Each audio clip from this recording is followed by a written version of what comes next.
Nicole Miller is a teacher and the parent of a daughter with dyslexia. When she was given an assignment by her school's director, she decided to do something for her family and her classroom. She started a blog writing what she's learned about dyslexia and how she and other parents can best help their children. But this journey, which is the case for many families, actually started years ago. Everly is everything you'd imagine an 8-year-old girl to be. And she's athletic, she loves soccer. Most of the time she loves her little brother. Even as a young child, Everly was always smiling and singing and dancing. But at 4.5 years old, Everly's teacher started noticing a disconnect between what she was hearing and the words she was learning. It wasn't until she was 7 that doctors were able to test her and diagnose her with dyslexia. When you're like reading, and let's pretend I'm reading like a word earth, and I look at it, and it actually spelled different to somebody that don't have dyslexia, but for me the words are like mixed up and look like a other word. Now she and her mom are on a quest to show people what dyslexia looks like. Why don't you work on these problems now while I'm here, because you'll have to show those to your teacher tomorrow. Everly loves to read, so she grabbed the book she's reading and showed us what the word father looks like to her. Have the F first grade, and then the T, and it'll look confusing like this. Nicole spent years begging to get a diagnosis, but knowing Everly was dyslexic brought on another challenge.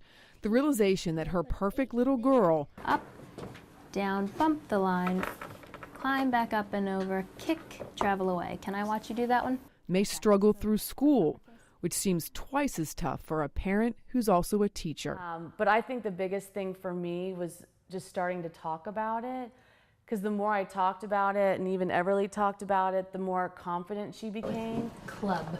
As she talked about it more, Nicole found out about the Hill School in Wilmington. The teachers use a methodology that teaches words and sounds in chunks. Will you please break and spell the word flap?